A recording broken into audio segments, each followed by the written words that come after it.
Welcome back, fellow members of the post-apocalyptic wasteland where all we see is dust and unpainted plastic. We are back for another episode of Trapped Under Plastic. Oh, and here we are. It's like a Mountain Dew ad every time I look back and watch the previous episodes because there's just so many free shots of not a sponsor, but kind of a sponsor. We're back for an episode of Trapped Under Plastic, the podcast for the miniature hobby enthusiast. And we got some extra info today before we start diving into our typical format for the podcast. In last episode, we talked about 3D printing and our experience with it, and we got some backlash. I mean, as far as backlash goes, it's fairly tame for internet like personalities, but some people said that we were making it harder than it seemed, and that made John want to do something. John, what did you do about that? Okay. Long story short, I ordered a miniature on Etsy from a person that is I guess you'd call a professional 3D printer. They had like over 2,000 positive reviews on Etsy, and all they do is sell 3D prints. And so it's a resin printed model. It's an artisan guild model, so it's a high quality one. And with all the high reviews and everything, I'm like, I tried to get like the best one I could buy. Okay. And after shipping, and this was from the U.S., after shipping, it was $13.50. Okay. And I was a little bit perturbed by that dollar amount. Why? Because I could buy a character model from Games Workshop for $15. No, you can't. Sure I can on eBay. No, you can't. Sure, on eBay, but the new stuff in store, like the plastic blisters, costs like $20 to $30, don't they? It's new. I'm talking new in box, $15, broski.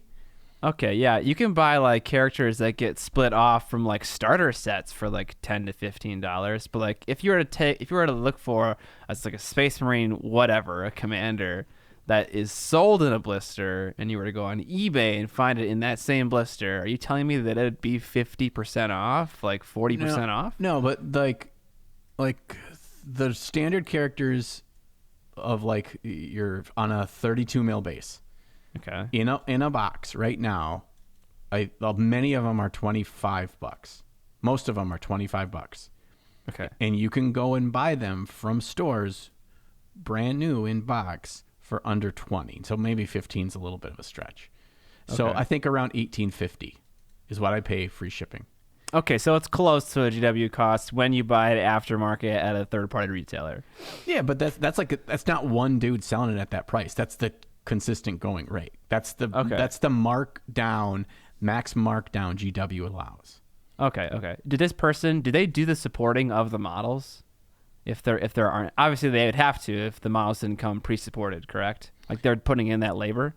I don't know. I don't know if they're doing auto supports or what, how they're doing that. But they're just taking the STL files. I mean, they're physically taking off the supports. I assume it doesn't come in the mail with the supports still on. That would be fun. Okay. But you're guaranteed I'm going to have to clean those spots. I'm sure they don't. Yeah, possibly a little bit. Okay. And so you're doing this to do a little quality check on 3D printing, and also to kind of go through the process of what someone might go through if they didn't have a 3D printer or they didn't want to put in the time to deal with the troubleshooting of the device and stuff like that, right? Yeah. I mean, here's the thing with the comments in the backlash, and most of it was aimed at me, which is fine. I understand that. Sometimes my wife tells me I get a bit opinionated, and I get a little bit overreacting in my opinion. I didn't mean to say that 3D printers are garbage and everything they print is garbage. I think that's what a lot of people heard. That's not what I meant to say. I'm also not apologizing. I still stand by the fact that they're not as good a quality as a lot of folks are claiming. Now, sure. I will be the first if this comes back, and I'm going to paint it. If this comes back and it's great quality and it's not even head-to-head GW, but pretty close, I mean, I'll eat my words. But a lot of folks are saying that we don't know what the heck we're talking about. Their quality is amazing. We never have issues. It never breaks. Okay. I have 4 very close friends that have had multiple 3D printers each for going on. I think the first one was bought 7 years ago. And these are guys I play D&D with every week. I know how these things work. I hear the horror stories. I'm over there helping them recalibrate stuff. I've seen all the money they've spent on new parts. Now, some of those are STL printers, most of them. 2 of them have new resin printers. I haven't heard as much about breakdown on those. But in terms of getting the actual quality on an Elgu Mars, it has not been there. Now, they're smart guys. They know this stuff. They spend a lot of time. This is like a major hobby of theirs. I trust that they know what they're doing and they're not just crappy at it. That's where I'm coming from. I'm not just saying I've never been exposed to a 3D printer and then I'm just making wild claims. This is firsthand experience. This is painting models he's printed on his Elgu Mars. Okay. Yeah. They're solid. They're not amazing. They're not $13.50 compared to $18.50 for GW. But okay. I could be stand corrected when I get this one in the mail. I hope I'm wrong. And I also don't think we're that many years removed of it really, that gap being closed entirely. Okay. I think when John was saying STL, he meant FDM printers, not STL printers. Yeah, FDM printers. See, it tells you how much I know. Yeah. STL files. Yeah, I don't think everyone was hating on you. I think they were saying that what we were saying in general was we were making it harder to be than it actually was. And I also stand by what I said. I listened back to the podcast just to make sure I wasn't being ridiculous. And I have the Photon Anycubic S, the new one, Anycubic Photon S, and I have been through lots of troubleshooting with it. And I use I place my own manual supports. I use the Photon validator to fix that. I go through multiple resin exposure tests to make sure I'm using the right exposure for like the kind of resin I use and the layer height that I use. So I didn't just print 2 models and then say this is difficult. Like I've printed 20 to 30 minis, and I've come to the resolution that I'm a lazy piece of shit, and I just don't want to do it. I don't want to deal with it. It is a hobby in and of itself, and there's a lot of hours invested to deal with that. And so. Mm-hmm.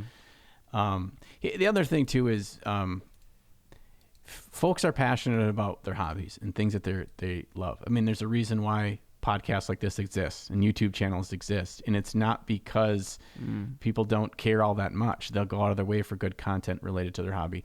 So when we say things that in our head didn't seem like we were bashing it too bad, from the perspective of the listener, it could have been perceived more harsh, because it's something they really care about. So it's just like us, going to a mini convention and there's somebody outside saying, "What is this toys? This is an art.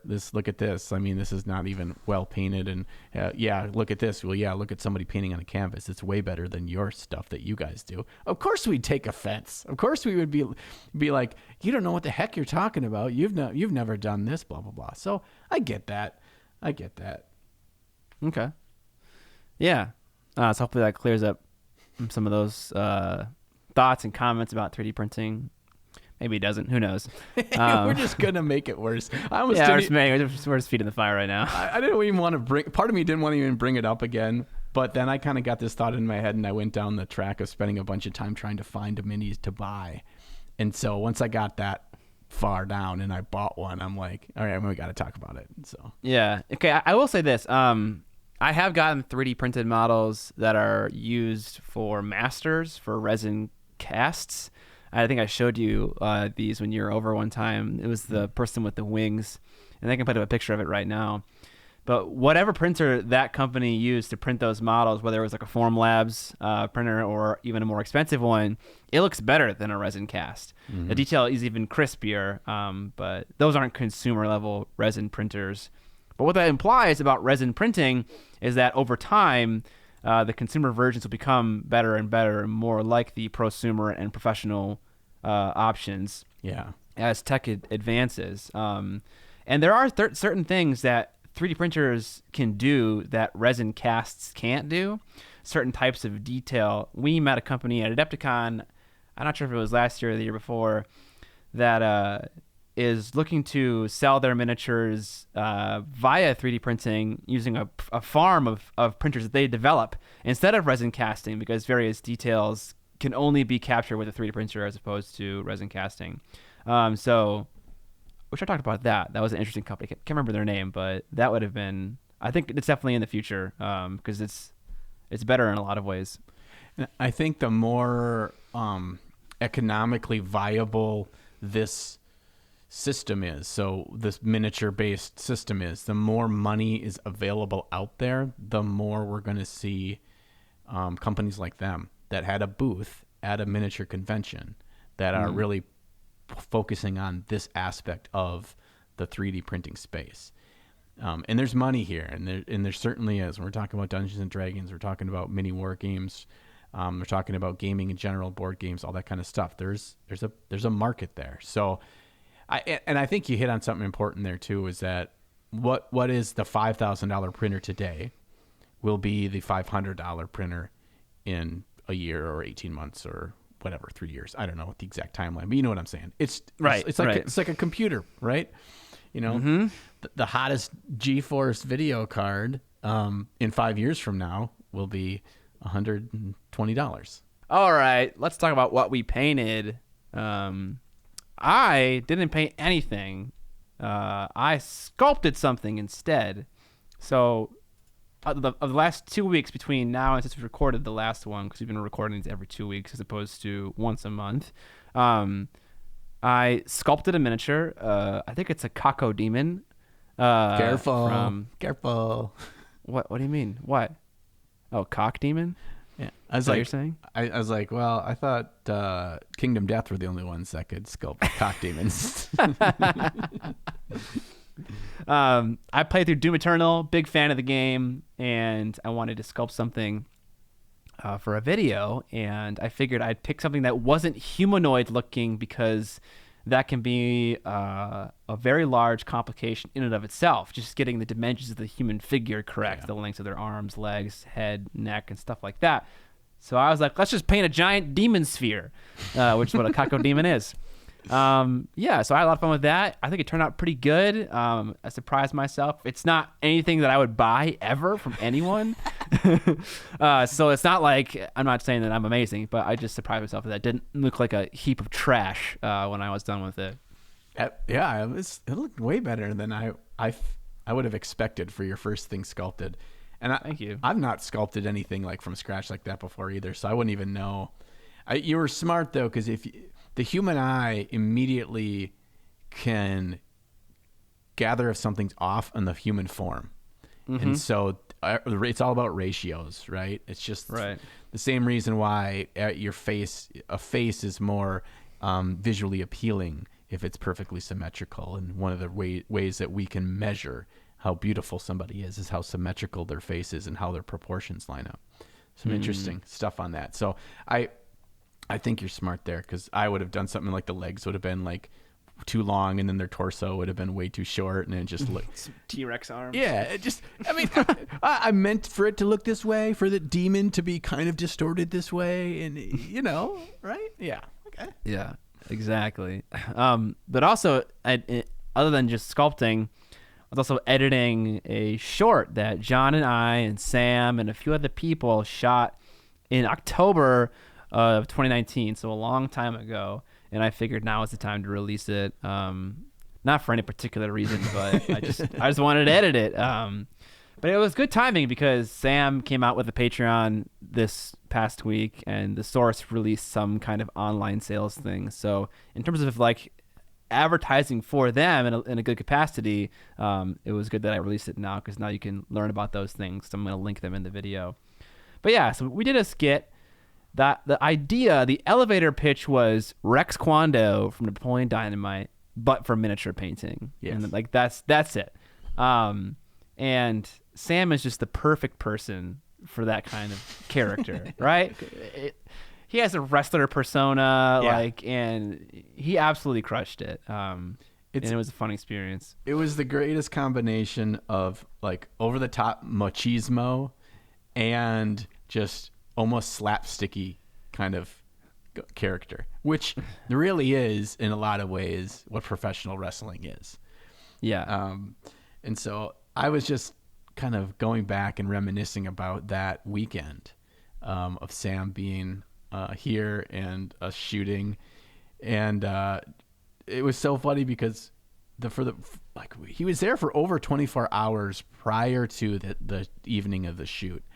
Yeah, because he was shooting. He was doing a class. Yeah, he was doing a class, and then we shot that episode of the podcast. You remember way back then. Mm-hmm. We did that when he was here, and all leading up to the night of the shoot, he was on and off.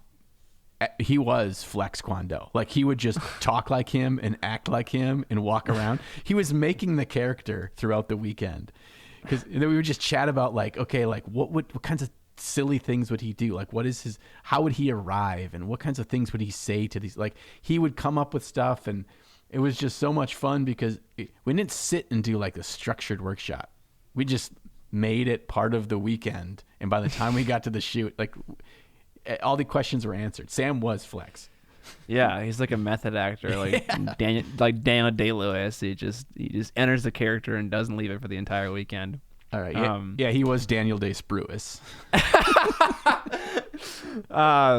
It was a lot of fun to do that skit for a number of reasons for myself, because this time I've never done a skit where there was really more than one real actor. It's always been one actor. So there was 3 in that, plus 3 or 4 extras. My wife, 2 of my patrons, and then Dan from the source. So that was super cool. There was a costume. We actually had a costume that was part of it was custom fabricated, and the other part was we sourced from like Amazon and resale shops. So that was cool. There was a location, so we got to go to a location, and there was. I mean, I'm stretching this term a bit, but there was catering, quote unquote. There was pizza. You could eat the pizza. I was like, this feels like a real thing. It was. It was. There was times when we were shooting 2 different scenes at the same time. Yeah, different spots of the store for efficiency. Yeah.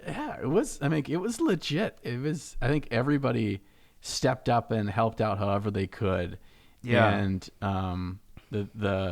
the director of photography was so key to this whole Alex thing. Is great. Alex was a great dude, and I mean, he was on top of things where most of us were running around, and you were overwhelmed by thinking of every detail at the same time. Yeah. So to be able to delegate and have him kind of be like, all right, I'm going to go do this, and that helped you, I think, a lot in the process.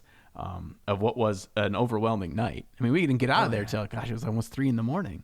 Yeah, it was super late. I was exhausted by the end. But yeah, Alex is great. Like, you and me and Sam had a meeting about the character of Flex Baraboo, which was his final name, and like what we wanted it to sound like and look like. And then me and Alex had 1 or 2 meetings writing the actual script, where he came over and we just talked about different influences of the script and what it should sound like and what it should feel like, and we actually wrote the whole thing together, and then I storyboarded it and then shot listed it for the order. But he's super into making movies and shorts, so he was absolutely instrumental. But yeah, it was a lot of fun, and it felt like I was a real boy. So I guess the next question is, how long till you're ready to shoot another one? I actually me and Alex already shot another one. That is ready to be edited, and it's not comedic at all. It's a drama, actually. It's a little sad, but it has an uplifting ending. So I'll edit that at some point in the future. I don't want to do it too close to this one, because then people are going to yell at me saying things like, your channel's not a mini painting one anymore. So... But yeah, at least this skit with Sam was very mini painting oriented, you know. Oh, I mean, they're all the shorts are mini painting oriented, but if I don't paint a miniature in a video, people get a little antsy sometimes. Yeah, get a little antsy in the pantsy. You don't want that. Do you not want that?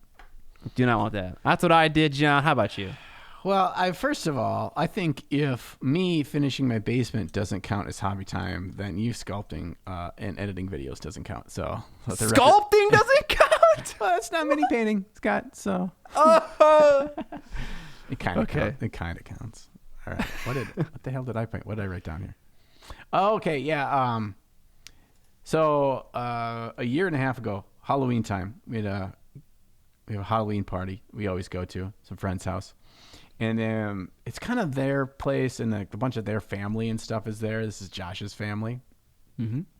And sometimes when we have these parties that like they end at like 11 o'clock. And so if we're feeling spicy, we'll do an after party at our house where we just invite all the people that aren't old people over to our house. And so we, this was Halloween 2018. We invited a whole bunch of people over, and we were playing board games and drinking and watching movies and, listening to music and stuff. All at the same time. All at the same time. I got board game, movies, and music. I want to stimulate every single sense. Right. Yeah. Beer bongs, everything. And so we were getting pretty hammered. We were playing a game that was new at the time. It's the Labyrinth, the board game. So Labyrinth is in the movie. Okay. This is kind of timely because the Labyrinth Kickstarter is now out. But we played the board game, which was actually a pretty fun game, a very interesting mechanic. I can't remember. I was super hammered, but it seemed fun at the time. And Josh's brother owned the game, and his wife was there as well. And she's a huge fan of Labyrinth. And she's like, "Oh, would you paint Jareth for me?" And I'm like, "Yeah, I'll paint Jareth for you. It'll be sweet, blah, blah, blah." So I took Jareth when everybody left that night. I kept Jareth, and I've had Jareth for, almost 2 years now. So Jareth is needed to play the game. So I don't know what they use, just like a bottle cap or something to represent him. And I remember like a week later, I actually looked at the mini again with non-beer goggles. And it was so terrible. The sculpt is just so mushy. There's not a crisp line to be found on the thing. And the guilt hit me to paint the thing. So I painted it this week in about, it's between an hour and a half and 2 hours I took to paint him. With whatever paints were already on my wet palette from what I had been painting prior. I didn't add any new paints, and they were all kind of extra watery because the lid was all the way closed. Yeah. But there's something to be said about painting with whatever paints are just happen to be on your palette or happen to be within reach. Because Okay. I actually pulled up a picture of Jareth from the movie, and I painted him as best I could to look like the costume that he wears in the movie. And not like getting all upset over trying to figure out what exact color do you make for that kind of cream fluffy shirt that he's wearing. And the cloak is black, but it's not, there's just a hint of something that's not entirely black. And how do I make that? It's like, no, don't worry about that. Just mix some colors that are already on your palette and see how close you can get it, and then just paint the freaking model. Okay. So I did that. And then I also been working on this big guy here. This is for the Boner Boys terrain piece. And I painted it all as stone. Because the big thing is actually like wearing armor and stuff, but I think it's like a big like monolith of stone. Yeah, it's definitely stone. But there's not like stone lines on the actual armor itself of the model. So it makes me feel like and everywhere I've seen it painted as actual armor. And I'm like, how dumb is that? Like, it's a big monolith. It shouldn't be like, we're going to build this giant stone structure and put real armor on it. Like, blacksmiths, get to it. I need you to scale up your normal operation by, 15 times. Yeah, that's stupid. The box art's painted like armor? yes. Yep. What the heck? Yep. Yeah, and like the bone of his skull and the arms are all painted like bones too. It's like, what is this thing? This thing is not a real model in the range. It's a giant man With giant 4 boner heads. boy. Like I just painted it all that way, and I think it turned out pretty cool. In the after party today, and when we talk about something that we've tried that's new, is related to this, and it's a way that I found to get some really cool color variation, not only in stone in this case, but I'm thinking just like in anything. Okay. And it's super quick and super awesome. And those in the after party will get to learn about it. Very cool, very cool. The after party is the extended episode of the podcast that you can find by becoming a patron of Trapped Under Plastic. That's cool. So there is more to that terrain piece, right? God, yes. Okay. Man, I've been hearing about this thing for like 3 weeks, man. When's it going to be done? I've just been painting other things and trying to learn how to edit videos. I spent an evening trying to learn how to edit video, and I just about cried. It was like it was so overwhelming. Yeah, it should take you about an evening to learn how to edit videos. No, it's not. I am still learning constantly. So yeah, that's kind of been hovering over my head. I finished an entire model all painted on video, and I'm like, I'm just gonna go through and kind of like slap the basics, slots together of the different sections.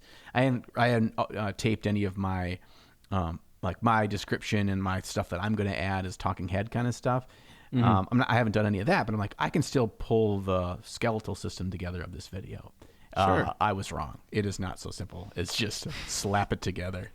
We'll have an editing sesh. I'll show you the basics. Or alternatively, I did write a doc on how to edit this podcast that is in our shared Google Drive that you can just read and get some good insight into how I edit. I would do that, except I'm using DaVinci, but never mind.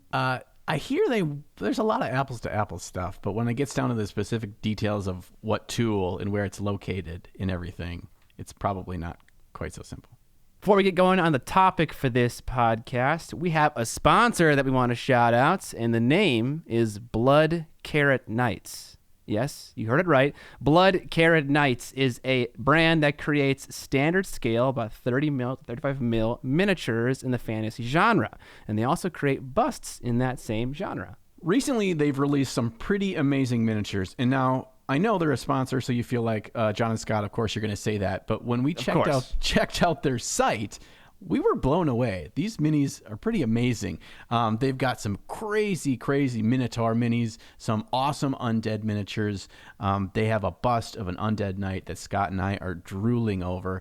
And they also have some wild things like a Rhinogore warrior. I don't know what a Rhinogore warrior is, but it sounds pretty amazing. And they have a crazy moose. It's literally called a crazy moose. I wasn't so sure about this whole thing until I heard that, but now I'm sold. Blood Carrot Knights work with both traditional and 3D sculptors, and they work from awesome concept art that you guys can see decorating the boxes that the miniatures come in. As a group of mini sculptors and mini artists themselves, they really pride themselves on being a part of the larger community of the miniature painters that we all find ourselves a part of.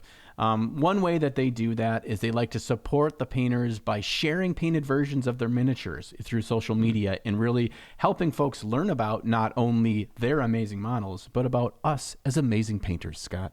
You can find all the awesome miniatures we talked about in this podcast linked in the description below to Blood Carrot Knights' site. Thank you for supporting this episode, Blood Carrot Knights. Now, back to assaulting your ear canals. All right, so our topic for discussion today, which comes to us by Anthony Rossi.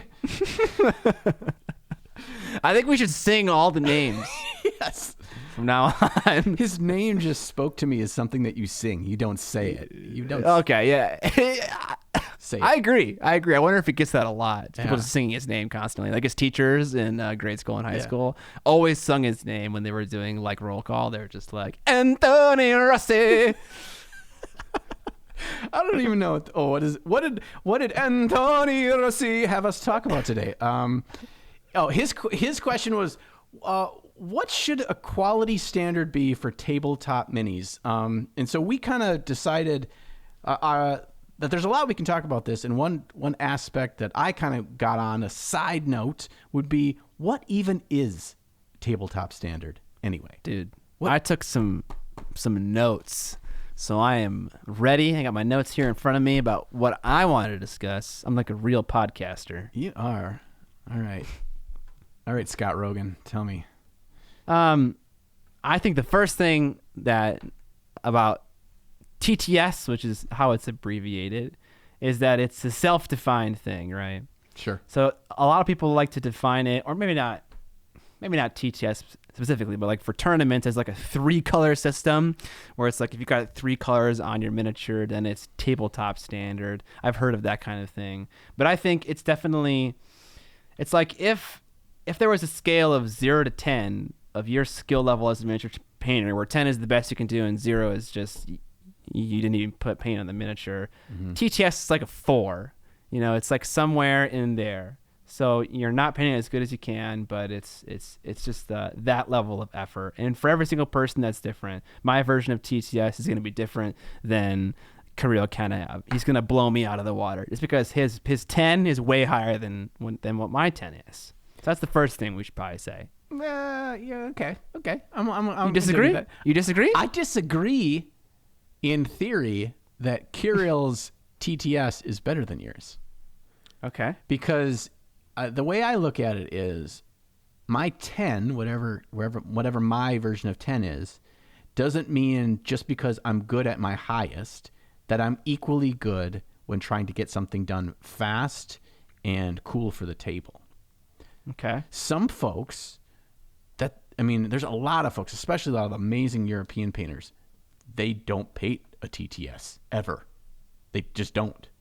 That you only paint for display. You only paint for high quality. And so if you told them, like, look, you need to play this army this weekend, so you need to get 5 Primaris dudes done a night, and you get 2 hours to do it because you got kids, and you got a day job, and you got a wife, and you got to make supper, and you got to read bedtime stories, and then you got to watch the latest version of The Bachelor, whatever crap TV you watch with your wife. Like, do it. Go, buddy. See what you can do. It's not so simple. Yeah, it's a skill in and of itself. It is. What I will say is that the skills that a display painter has were English words. Hard drive, it's spinning up here. The skills they have, I think a lot of them are probably translatable to speed painting, but it is a skill in and of itself. And if they haven't ever thought about it, they're definitely going to be floundering in the beginning. But once they find their footing in process, I think they're going to really easily fall into a high quality speed paint. It's not, I don't know if it's like, can I make this argument? To get a great display standard is not, or it is more difficult than to get a great speed painted standard.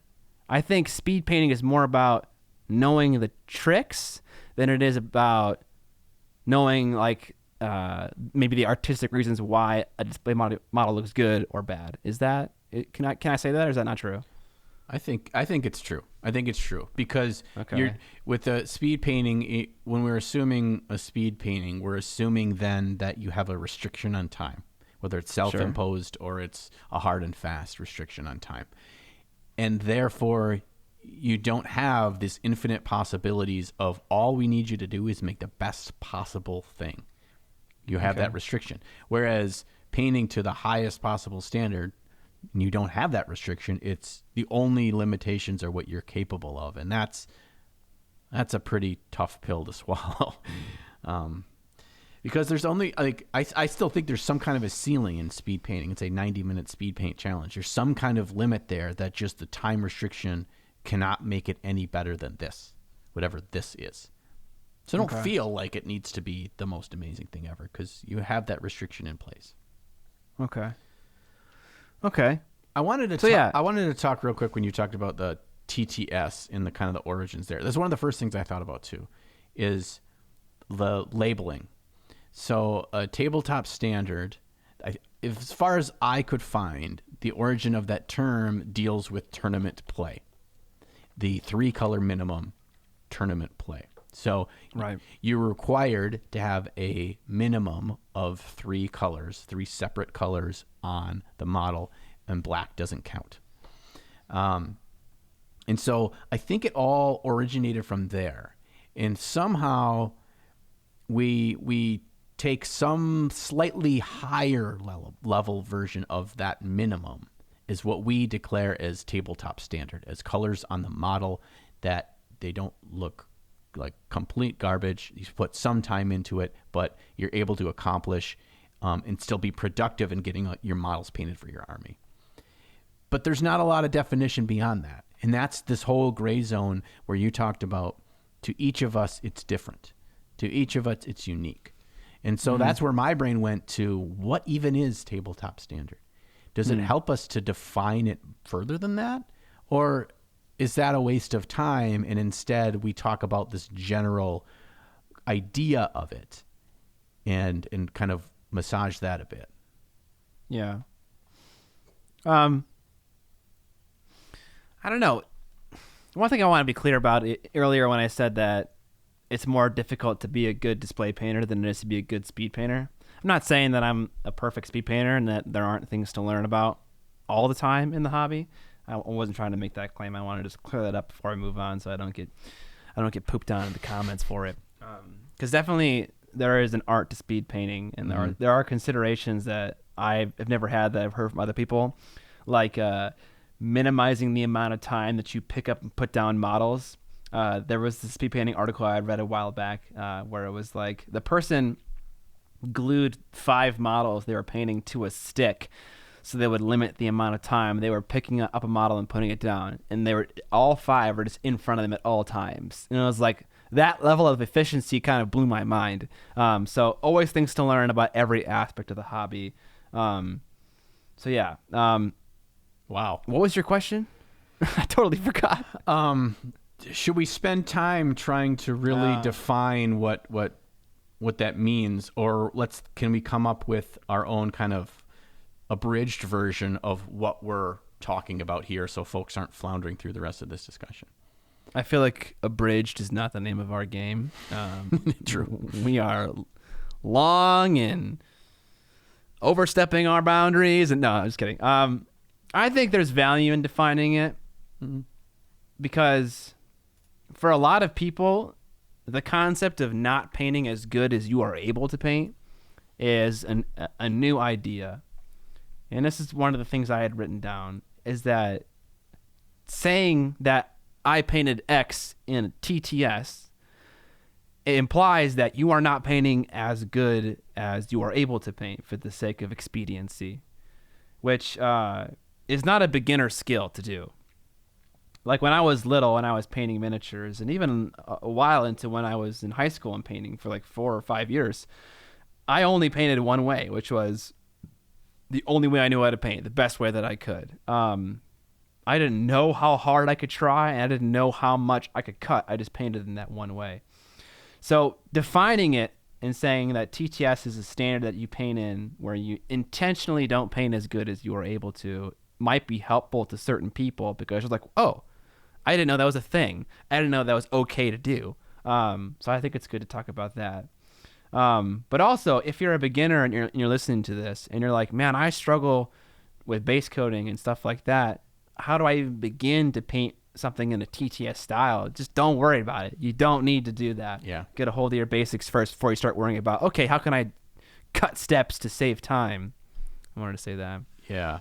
I think that's a good point. I think one of the cores to a TTS kind of definition is that some form of self-imposed time limit.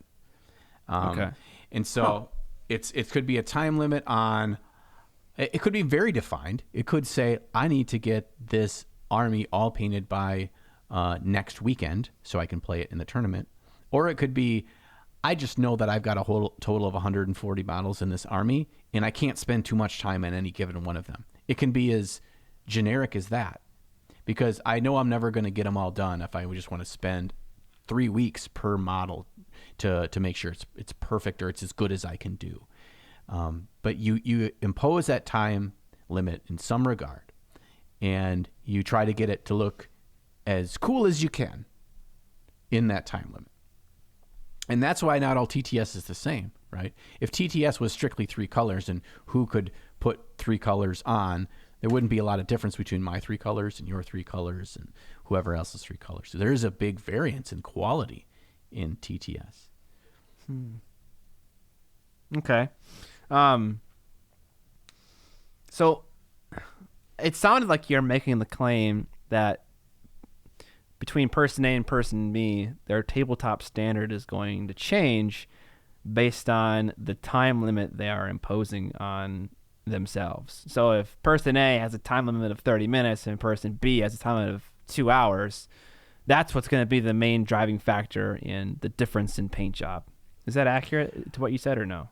I think it's a factor, but I don't think it's the most important factor for final quality. I think simply hours put in, right? And anything we do, the more hours you put in, the more proficient you are in a given time frame. So if you put in your 10,000 hours, your 1 hour of paint job will look much better than the person that has put in 100 hours, their 1 hour paint job. Sure, absolutely, yeah. And so it's a muscle that needs to be exercised, just like painting a 150-hour like display model is a muscle that needs to be exercised. Understanding how to make the most of that time, what things matter, what things don't. Quit painting the boots, Scott, right? You know, there are those kinds of things that you will learn quickly if you spend more time and you're very proactive in the process, as someone wise once said. On that process. Someone wise. We won't say who, but it was someone. It could have been Gandalf. I can't remember. It could have been Jesus or Gandalf, you know. No, it was John Nenus. Yeah. Oh, okay. Okay. Would you say that the ability to paint in a TTS way comes with painting maturity? What do you mean by maturity? Well, you just made the reference to painting the boots. And the reference, means that, you don't need to paint every single part of the miniature amazingly. Certain details like the upper body and the face and the shoulders and details close to the face can be painted nicely. But like the bottom of his, legs and his boots and maybe behind him, they don't need to be painted that nicely. And that like someone who thinks that every single part of the miniature, including like the crotch, needs to be painted nicely, could that might be considered painting naivete. So maturity is like knowing that not every part needs to be perfect. Okay. Or is that not maturity? Is that just... I don't think you're using the right word, but no. I get what you're saying. I think it's what's a better way to describe that? Intentionality, maybe. And not even intentionality in when you're sitting there and painting, but being intentional about wanting to learn what makes a 2-hour paint job look better than somebody else's 2-hour paint job. And so it's education. And so it's educating yourself and watching those videos and reading those articles and maybe taking painting classes or going on Twitch streams and asking the Twitch streamer, why did you do this the way you did and to get these 5 Space Marines done? What were the most important steps? That's about educating yourself about this specific style of painting to get better at it. Because someone can just simply keep painting their white scars, spray paint it all white and then trying to get the black line better. It's like, well, once I get better, I do more white scars, I'll have the black line better and it'll look better. Is that really going to be the biggest difference maker to making your white scars look better? I'd say no. So, okay. Another important thing about tabletop standard is that it's constantly changing. So you as an individual are constantly improving, so your version of TTS is going to change as you learn how to speed paint better, as you learn how to paint display models better. They're all going to influence the way that you paint quickly. So that's kind of a moving target as well. And a good point that you made earlier before we started recording this, John, was that it also changes based on the subject of what you're painting. Whether you're painting tactical Marines in a 2,000 point army, or whether you're painting a character for a D&D campaign, you might paint something to a tabletop standard more differently depending on what it is and how many of that thing you are painting, etc. Yeah. If I'm doing the Goobs 80 Goblins approach, those Goobs 80 Goblins tabletop standard are going to be different than me painting my D&D character that I'm going to be playing for the next 1 to 3 years in a campaign. I'm not going to spend 100 hours on him, but my version of where he falls in the tabletop standard scale will be at a different spot than 80 Gobos. Yeah, absolutely. But I think that's a really important factor here, is that when you say tabletop standard, it's not a blanket statement that everything you paint speedily should all be the same amount of effort, same amount of time, same amount of quality. I think that's an important thing. Okay. You mentioned an interesting thing before we were recording this as well. I mean, so the question is why does TTS exist? because of a time limitation. Well, okay, let's dig deeper into that.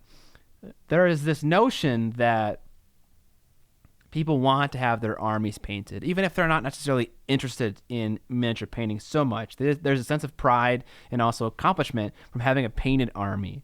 And also the opposite of that is there might be a sense of shame for not having a painted army, whether it's felt by the person who owns that army or if it's felt by the person who's playing against someone who has a great army and they're shaming their opponent. And I want to talk about that. That's really interesting to me. So maybe a stupid question is it ever appropriate to shame someone for not having their army painted? I mean, like openly or not openly? That's a stupid question because the answer is no, right? Like, no. I think there is a good amount of razzing that is allowed. Yeah, ribbing. Yeah. Right. Okay. Because every time, and I'm not exaggerating when I say every time I go into my local game store to play a game of Age of Sigmar, one of the owners will come over and without fail say, "Hey, this guy's won painting awards. Look at his army. They're all gray." Then he just walks away. Oh my God. Every time. And I don't, because we're friends. I know him well. It's okay. I mean, and you know what? I give my buddies crap too. I mean, that. Sure. Yeah. And I think there's a healthy amount of that's allowed. And I do it in a way that, because, you know, we're guys. Guys, that's how guys show they care to their friends. You know, you show you care, you show that they mean something to you because you give them crap. That's just one way that guys do that. Not every guy, not every culture, but I don't know. American men seem to do that. That's right. And so I think that is like, I want your army to be painted. I want you to have a buddy right now. He just texted me this morning. He's got 140 unpainted skinks on his table right now. And I'm like, dude, I gave him a couple tips. I've been giving him tips for 18 months. I'm not even joking about that timeline either.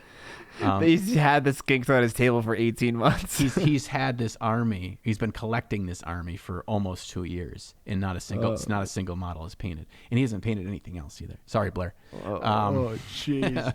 But I give him a lot of crap because I want his stuff painted because he really loves the game, and he really, really likes to play. And he really is a person that fosters our community well. And he runs local tournaments and stuff. And so I want him to get over that hurdle. And I think what happens is where tabletop standard can really come into play is taking some of that burden off your shoulders of expectations of it's great, it's grand, it's perfect. 140 painted skinks are going to look cool because they're all painted. And there's so many of them. Mm-hmm. No one's ever going to just go out and pick up any specific one and analyze it to the nth degree. I will. Blair, I'm coming for you. I'm coming for that skink number 114. If it is not amazing, they're all getting destroyed. No, I'm just kidding. So about the shame question, though, is it healthy for an individual to feel shame about their own army not being painted?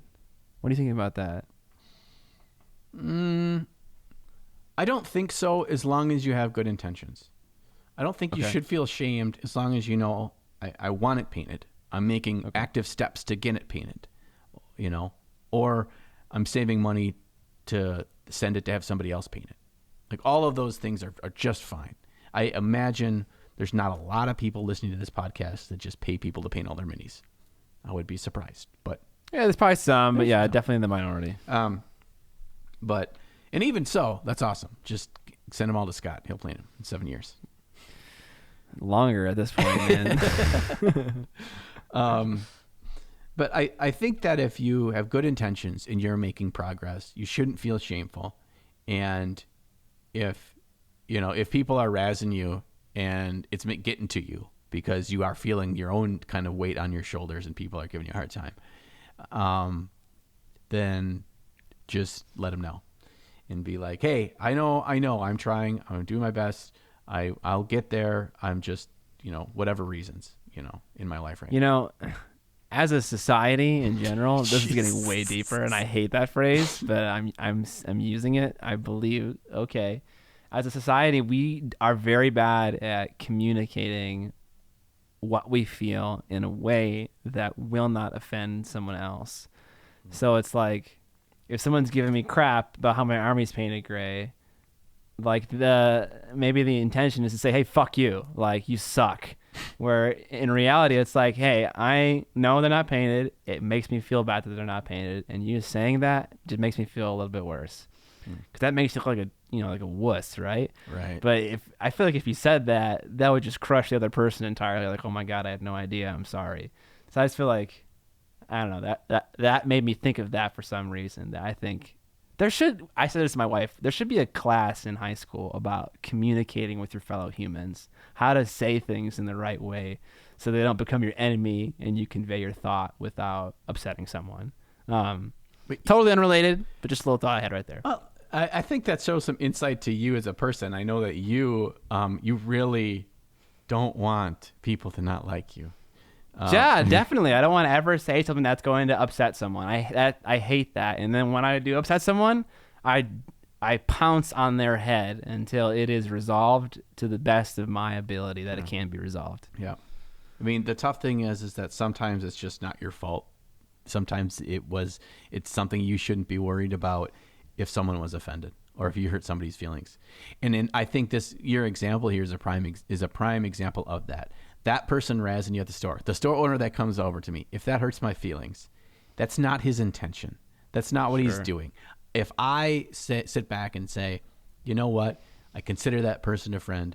I know it's not meant to be hurtful. I know it's just a way that we interact with each other, and that I shouldn't take it so seriously or so to heart and make it really affect me. And oftentimes it's very difficult because, we go back and forth and joke on each other and give each other a hard time on stuff. But so when do I know what one time it wasn't okay, another time it was? It's difficult. Humans are complex animals, man. It's not so simple. I think if you have good intentions and it's okay. I don't. Yeah, you're right. Where is this going? This is therapy with John. Yeah. That's what this is becoming. Yeah. But I'm the person with the bigger mouth that's more likely to offend people than you, Scott. So don't. Yeah, my wife tells me that. She's like, you need to not be so opinionated because... You need to be less John. Be you, but not so much like you. When you said that the store owner came over and gave you crap about painted or having an unpainted army, that reminded me that whenever I post a picture of me playing a board game, like with my friends, I get so many Instagram DMs about how my models are unpainted. Like 80% of the messages are like, "Gray Army? What the heck, man? I thought you painted more minis." And I was like, oh, Jesus Christ. Blackstone Fortress. Oh, yeah. Blackstone Fortress. Hate. Like, none of it's painted. I mean, it's painted like 1% of it's painted, but oh boy, I get it. I definitely get it on Instagram. Yeah. It's tough. It's start doing the math about how long it takes to do stuff. I mean, it adds up quick. It adds up quick, and you don't have a lot of hours in the day to paint every single hate mini. God, how long would that take? There's a bazillion in that box.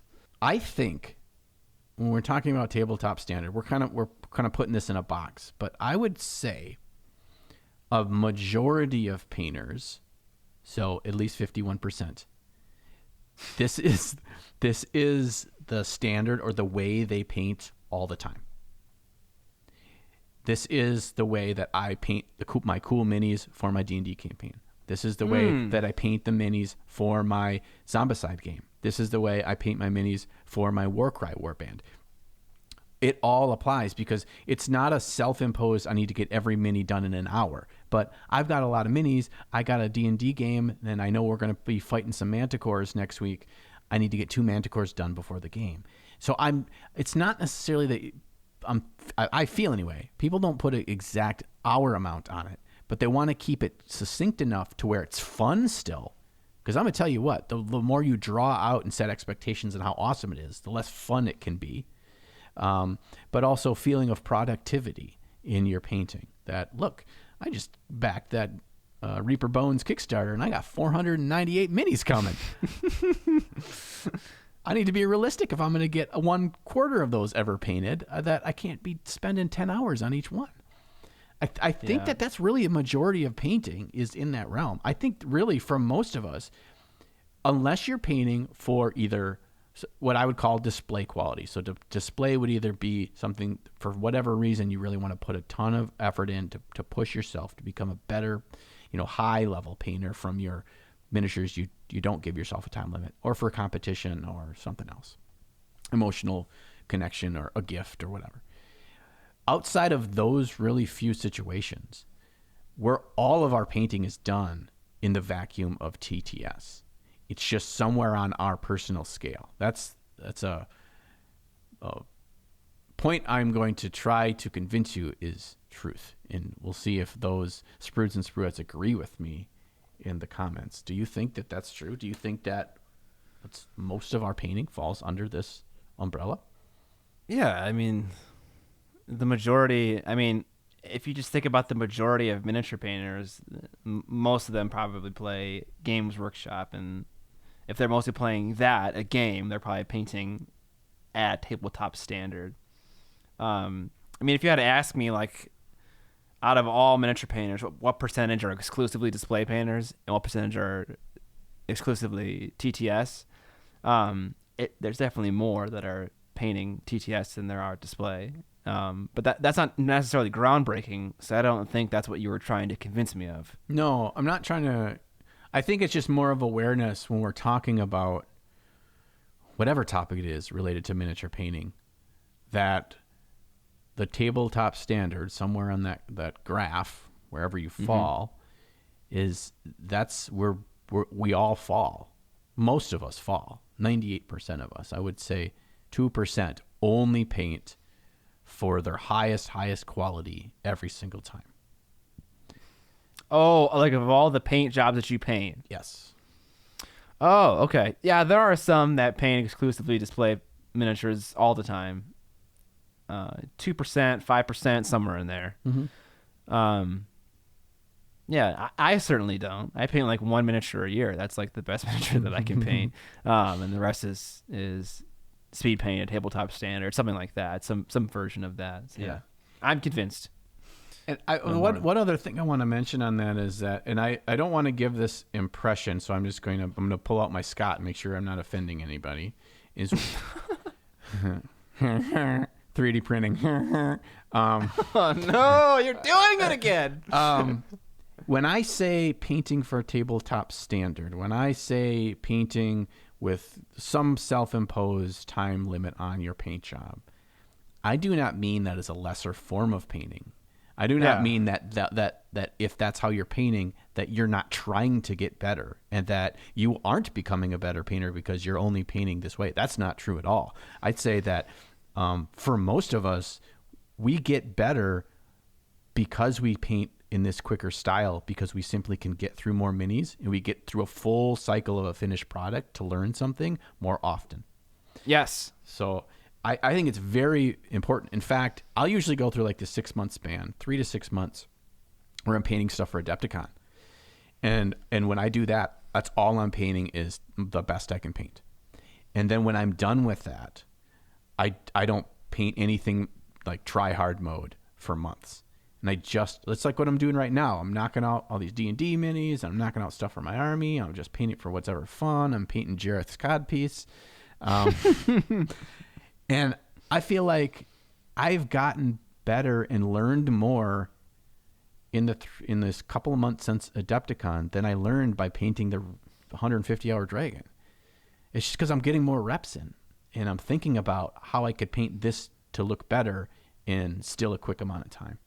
So right, it reminded me of that one artist you told me about who made the claim that you spend 20% of your time finishing 80% of an illustration, and then the 80% of your time is spent refining and finishing that last 20%.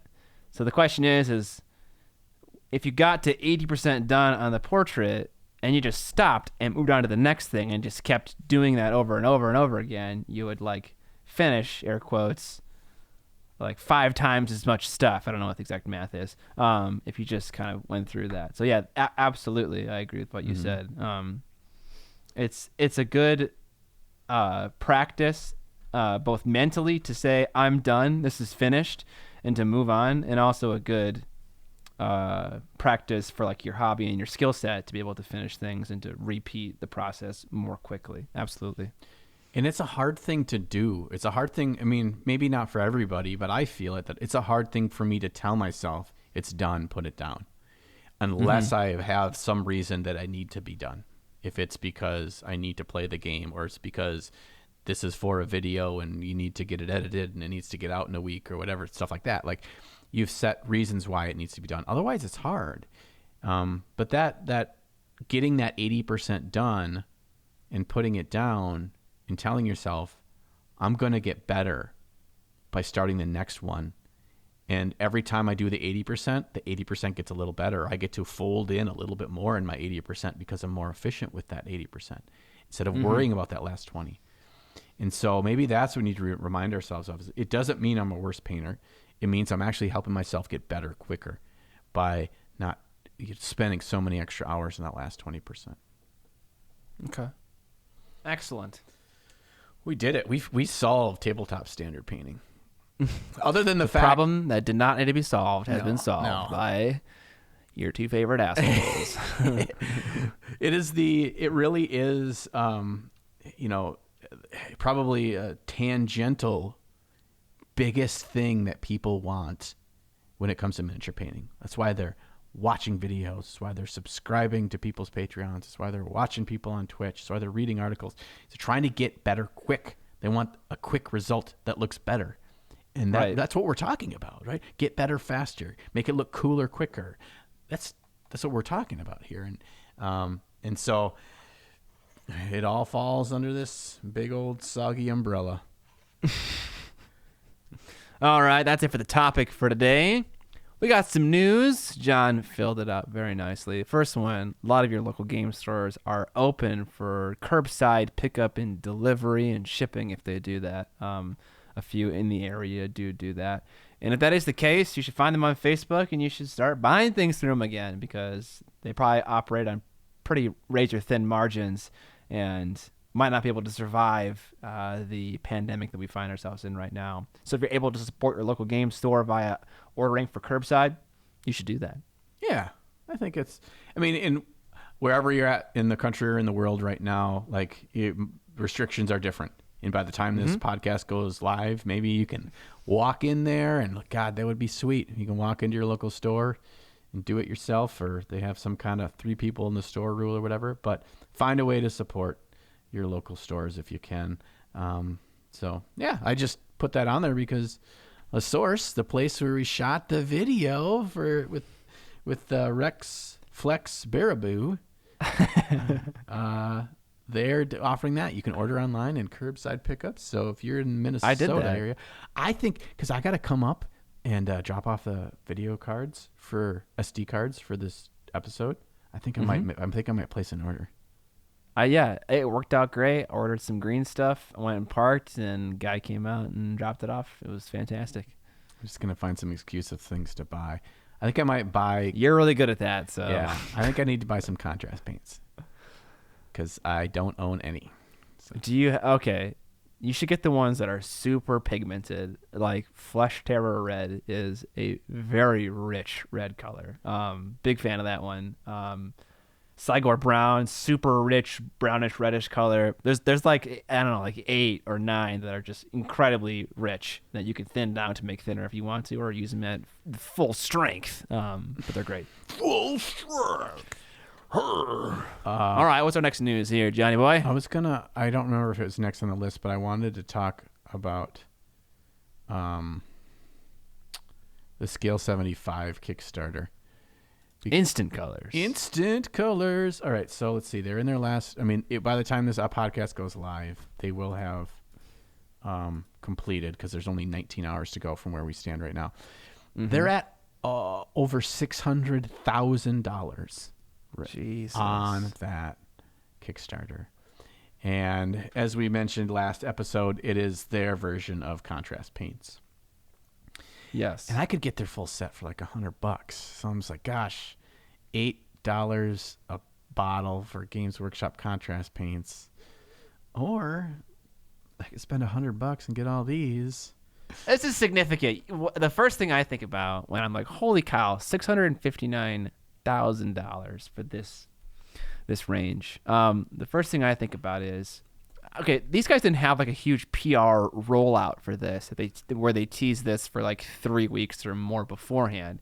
The first time I heard about this was when the Kickstarter came out. I'm sure they had some kind of teasers on Facebook or something in like newsletters and stuff like that, but it wasn't as massive as Contrast Paints, like month-long teaser campaign about what contrast paints were. So, how much money do you think GW made on contrast paints? We'd say like the first. Let's call it like the first like 3 months, right? Because that's basically what this is. You know, over time, contrast make more than this will make because of GW's reach. But like the initial 3 months, I don't think they made this much. What? I think they made $10 million, dude. Think so? I think they made 5 to 10 mil. Oh. Easy. Oy. Well, maybe you're right. Really? You don't agree with that? Okay, yeah, their markup on those $8 pots probably cost them 80 cents in actual product. So yeah, that's a big markup. They probably are. But yeah, I mean, also GW is like the biggest company. Look at their greasy tendrils everywhere. They were pushing it so hard. On their YouTube channel, they were doing it. Like, man, I can't imagine. They made a freaking killing. I want to see them do a Kickstarter. That'd be so interesting. God, I think I want it like so over the top of a company that does a Kickstarter just because it's just ridiculous at this point. Scale 75 this shouldn't be a Kickstarter. It's ridiculous. No. This company doesn't need this. This is not required for you to, sell your product, to get funding to make this product a reality. Hell, these are gonna mail out in like 2 months. They're already made. Why did you need a Kickstarter then? That's not anyway. Yeah, big money in painting. I still have to decide if I'm going to do this or not. Anyway, I'll do it. Then you can just but then I just feel bad because then you have all the contrast paints and you have all these paints, and then I have nothing. All right, so we're enough talking about these contrast hoodwinking, copycatting some bitches. Some bitches. All right. Okay. Next thing, I just added this a couple minutes ago. There's a thing going around right now. This is kind of related to our hobby, but that there is a charity going on right now, charity campaign going on right now through Twitter to play Dungeons and Dragons with Mark Manganiello, as well as some of the other famous D&D game designers like Chris Perkins. And you get to bring you and a friend. They'll fly out to Seattle, stay in a four-star hotel, and you get to play Dungeons and Dragons, and it's going to be videoed and all this kind of stuff. And you can register to win this. You don't have to spend anything, but then if you donate money to the charity, you get more tickets. So it's like 25. It's a raffle. Yeah, it's a raffle. So okay. I can't remember what the charity is. I feel bad, but it was a good one. It's a good charity for sick kids or something, or puppies. I don't know. Something. Somebody deserving gets the money. Obviously, it's going to be scheduled after travel restrictions are lifted and all that kind of stuff. But I really want to do this. I really, really want it. I want to win so bad.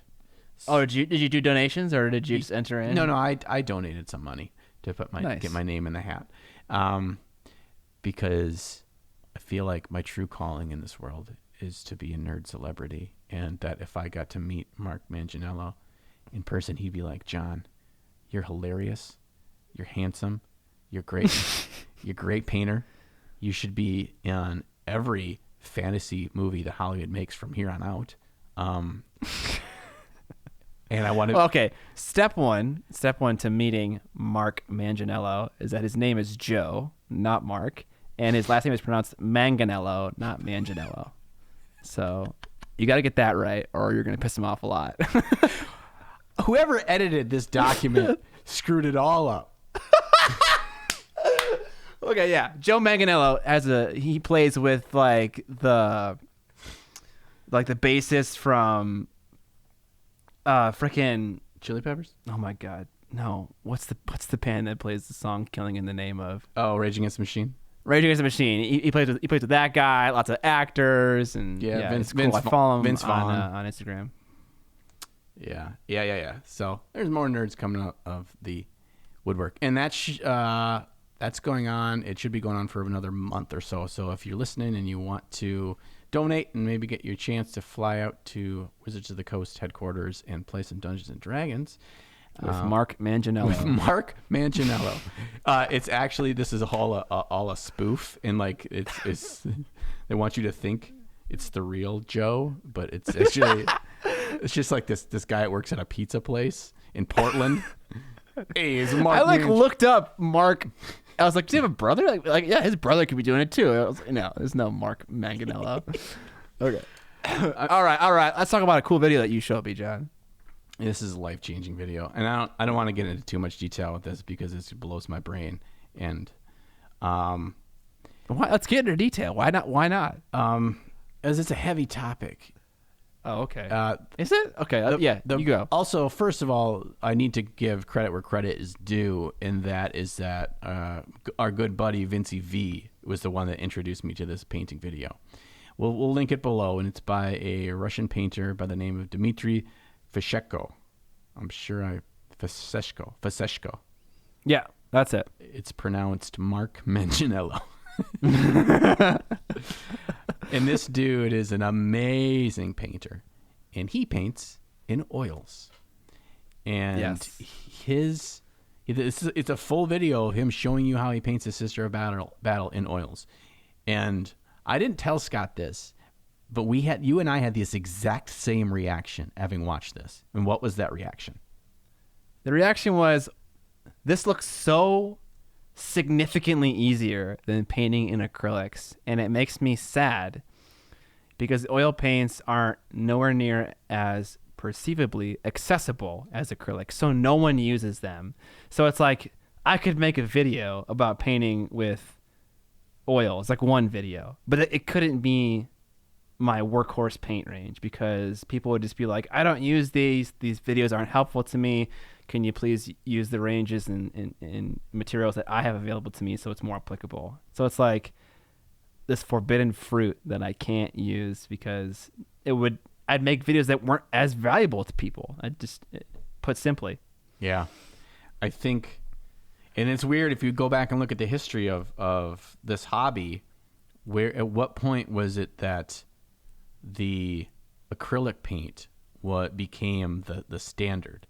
Because a lot of folks, when they started, and a lot of paints that were accessible early on in the history of miniatures were enamel paints.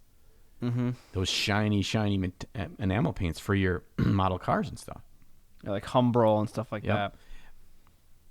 But why did it go to acrylics? Well, it went to acrylics for two reasons, I think. I'm making this up, so who knows? Two reasons. One, cheap craft paints in a variety of colors at places where people remembered that they existed, like your local craft stores. And those were widely available even back in the 80s.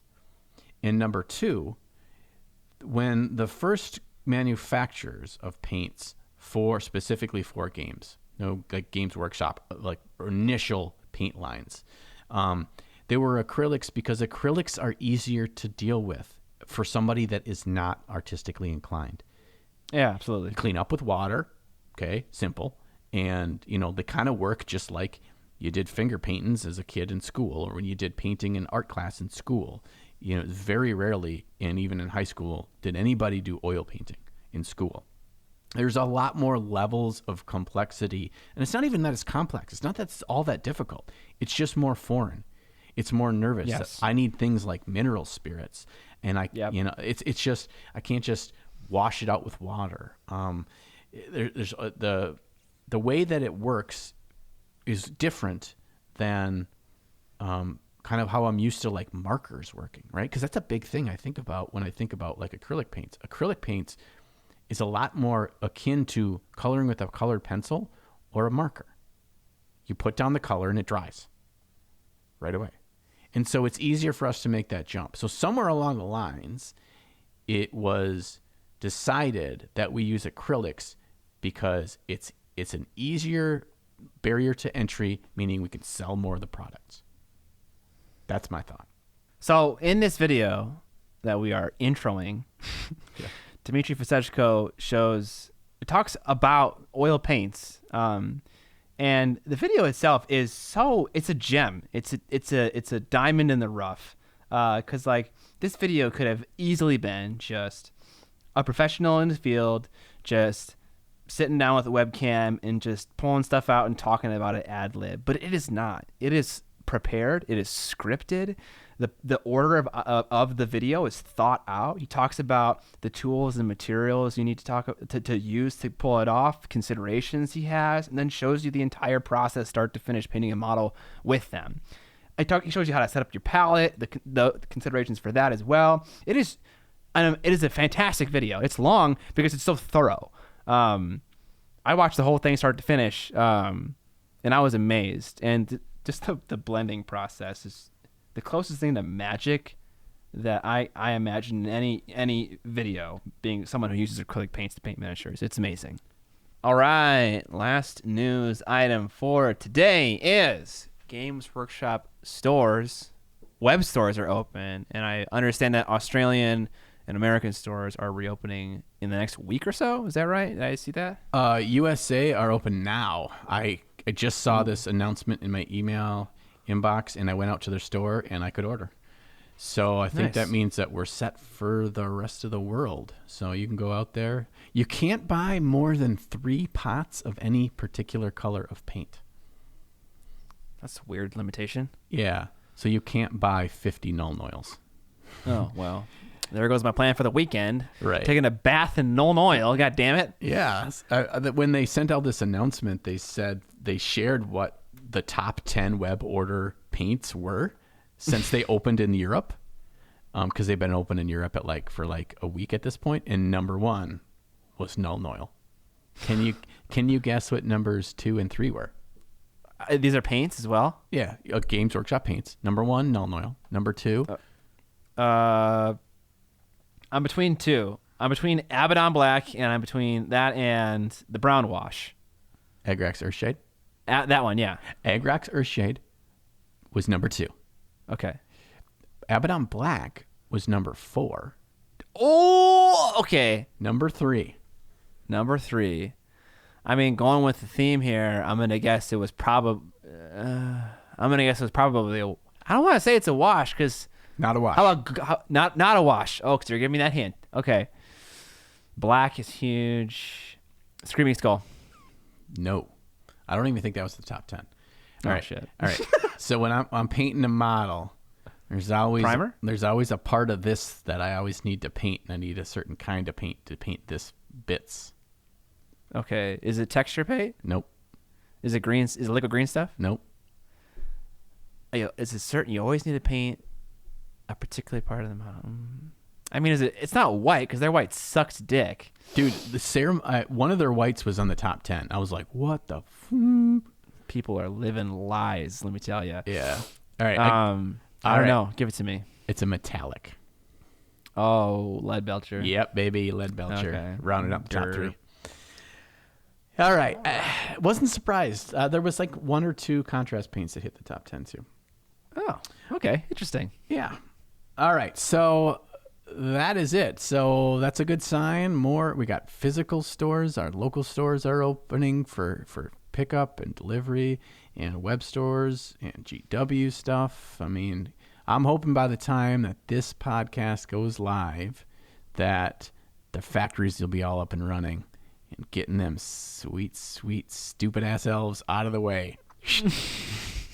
Get out of here. I want some giants. I want that Soul Blight, hidden picture that they sent with the arm and the sword. It's not Soul Blight. Dude, somebody on Facebook put a picture of that and the old metal Vlad mini holding a sword, and yeah, I know that they looked like almost the exact same sword, dude. Come on. No. Vlad's dead, dude.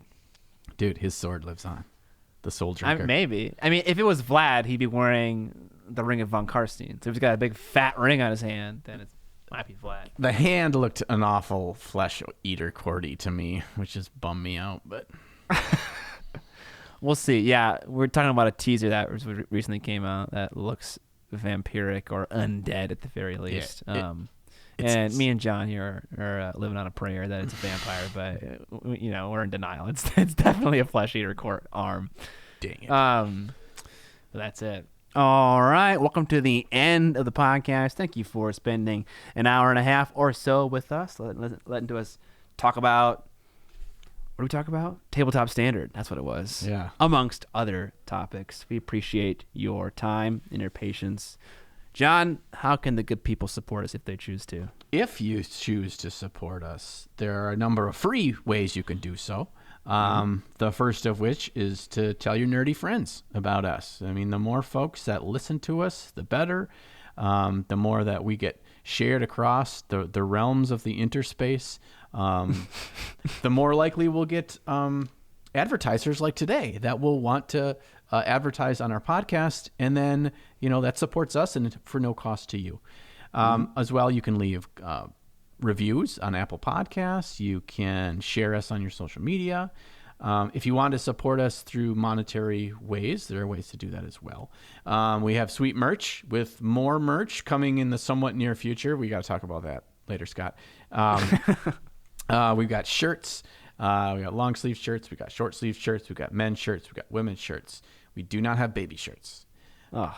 Missed opportunity. Yeah, it's just you just put your baby into an empty Games Workshop box and make a little sprue jail for him. Sprue jail. It's good parenting right there. You can also support us on Patreon. We have a Patreon account where you can, for just a couple of buccarinos a month, you can help us out and support the podcast. And by doing that, you get some goodies. You can get access to the after party, which is an extended version of the podcast. Every single episode, another 30 to 40 minutes of podcast. We talk about a favorite mini that we've found somebody else has painted and why we love it and what we learned from it. We also critique one of our patrons' minis each episode, so you can send in your minis and for us to critique, and we'll go over things you did well and things to improve on. We also talk about something new that we've tried in the hobby recently, something in the world of painting or something related to painting, and what we've learned through that, and maybe you could try it out as well. And finally, you can, through our Patreon, you can give us suggestions of what the heck we should talk about in a future episode. Many of our podcast topics are based off of our patrons' ideas. And so you can join the ranks of your name being sung live on a podcast episode. Anthony Rossi. We also have the Facebook group, so you can hang out with us in the Facebook group. That is free. You don't have to spend money to join our Facebook group there, but talk with other sprudes and spruettes and share what you've been working on and get some advice and learn about all the goodies in the realm of miniature painting. Absolutely. That's going to be all for the end of the podcast. Thank you again for listening. And next time, we'll catch you in one fortnight from now on the Flippity Flop. Yep.